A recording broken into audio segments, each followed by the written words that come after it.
बहुत दिनों पहले एक राजा रहता था। उनकी दो रानियां थीं। दोनों रानियां निसंतान थीं।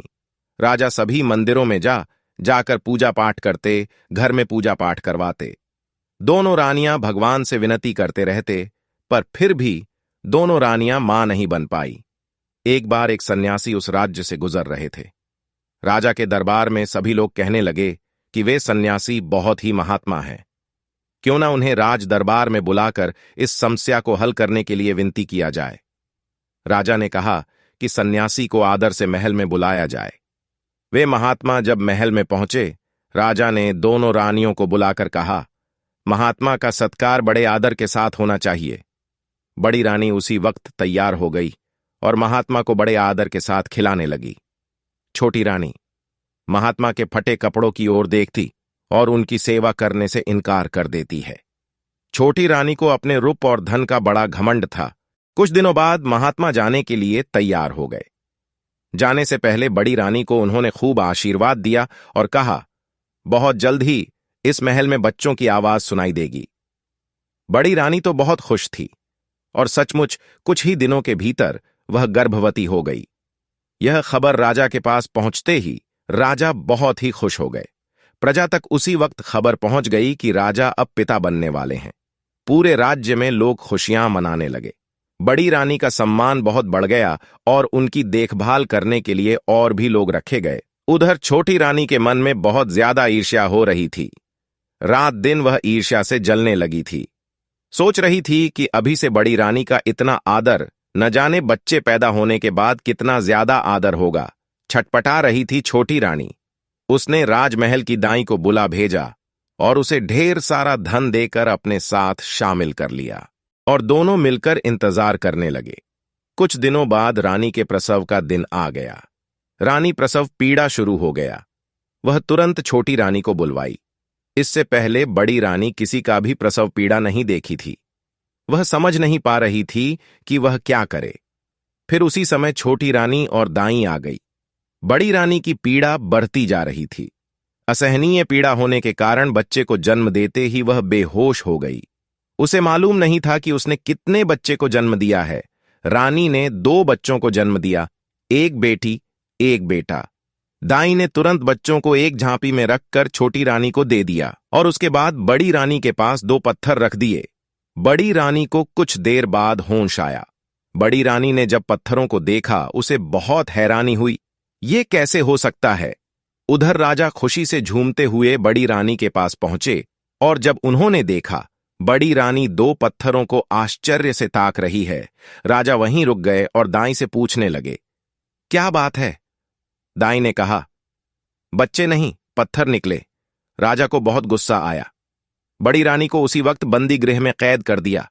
पूरे राजमहल में यह बात फैल गई कि बड़ी रानी ने ईंट पत्थर को जन्म दिया है। उधर छोटी रानी अपने 2 चौकीदारों को बुलाकर वह झांपी दे दी और उनसे कहने लगी, इस झांपी में 2 बच्चे हैं, दोनों को ले जाओ और मार डालो। दोनों चौकीदार झांपी लेकर जंगल में गए। झांपी खोलकर बच्चों को जब देखा, तब दोनों ने निश्चय किया कि बच्चों को वहीं छोड़ देंगे। भगवान बच्चों की रक्षा करेंगे। ये सोचकर वहीं झांपी रखकर दोनों महल वापस आ गए। छोटी रानी ने जब पूछा, हो गया काम? उन्होंने कहा, हां, हो गया काम। इधर बड़ी रानी दिन रात पूजा पाठ में लग गई। राजा ने बड़ी रानी को फिर से महल में रहने दिया। बड़ी रानी सुबह से शाम तक पूजा करती रहती। पूजा करने के लिए फूल लाने सिपाही को भेजती। एक दिन आसपास कोई फूल नहीं मिले। सिपाही जंगल से फूल लाने गए। जंगल में सिपाही ने देखा बड़े सुंदर चंपा फूल लगे हुए थे। चंपा और बांस का झाड़ पास पास उगे हुए थे। सिपाही फूल तोड़ने के लिए जैसे ही नजदीक आया, चंपा के झाड़ ने कहा, ए भैया बांस। बांस झाड़ ने कहा, क्या है बहन चंपा? चंपा ने कहा, राजा के सिपाही फूल तोड़ने के लिए आए हैं। बांस ने कहा, लग जा बहन आकाश। जैसे ही बांस ने कहा, वैसे ही चंपा का झाड़ ऊपर की ओर बढ़ने लगा। बढ़ते बढ़ते वह इतना बढ़ गया कि सैनिक फूल तक नहीं पहुंच पाए।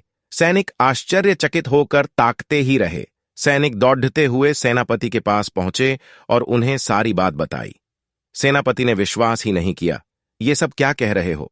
सैनिकों ने कहा, आप एक बार हमारे साथ जंगल चलिए, एक बार खुद देख लीजिए। सेनापति चल पड़े सैनिकों के संग।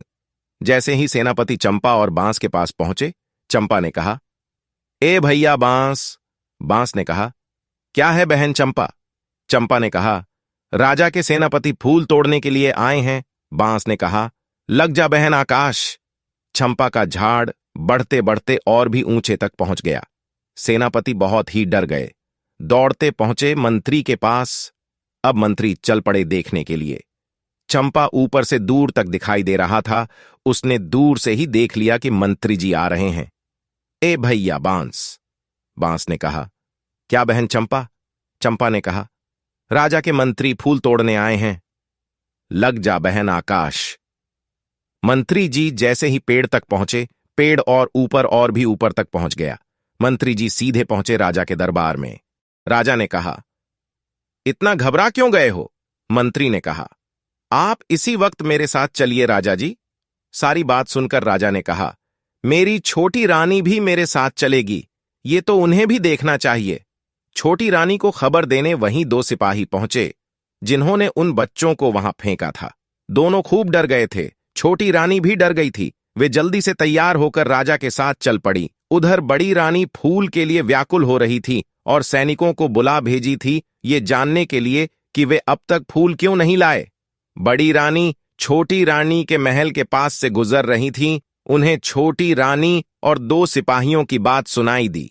राजा और छोटी रानी जब जाने लगे, उनकी सवारी के पीछे पीछे बड़ी रानी पैदल ही चलने लगी। बहुत व्याकुल होकर वह चली जा रही थी। चंपा के झाड़ को ऊपर से सब कुछ दिखाई दे रहा था। जैसे ही वे सब पास पहुंचे, भैया बांस। बांस ने कहा, क्या है बहन चंपा? चंपा ने कहा, छोटी रानी संग राजा फूल तोड़ने के लिए आ रहे हैं। लग जा बहन आकाश। चंपा का झाड़ और भी ऊंचा हो गया। राजा दोनों पेड़ों के पास पहुंचकर पूछने लगे, क्या बात है? तुम दोनों भाई बहन हो, कैसे चंपा और बांस बन गए? उसी वक्त बड़ी रानी वहां तक पहुंची। चंपा ने जोर से कहा, ए भैया बांस। बांस ने कहा, क्या है बहन चंपा? चंपा ने कहा, हमारी मां बड़ी रानी फूल तोड़ डहाने के लिए आ रही है। बांस बोला, छू ले बहन पांव। चंपा जमीन में झुक गई और बड़ी रानी के पैरों के पास झूमने लगी। साथ साथ बांस का झाड़ भी झुककर बड़ी रानी के पैरों को छूने लगा। इसके बाद चंपा और बांस ने राजा को सारी बात बताई। राजा ने उसी वक्त छोटी रानी को बंद करने को कह दिया अंधेरी कोठरी में और बड़ी रानी से माफी मांगने लगे। बड़ी रानी बड़े दुख से चंपा और बांस को देख रही थी। ये दोनों मनुष्य कैसे बनेंगे? बड़ी रानी दोनों के करीब पहुंचकर दोनों से लिपटकर रोने लगी। जैसे ही उनके आंसुओं ने चंपा और बांस को छुआ, चंपा और बांस मनुष्य बन गए। बेटा बेटी को बड़ी रानी ने गले से लगा लिया। राजा रानी दोनों बच्चों के साथ राजमहल की ओर चल पड़े। साथ में बाजा गाजा बजने लगे। पूरे देश में खुशियां फैल गईं। इसीलिए कहते हैं, बुरा का फल हमेशा बुरा ही मिलता है। इसलिए मनुष्य को किसी से भी ईर्ष्या द्वेष की भावना नहीं रखनी चाहिए। प्रेम से बोलिए राधे राधे।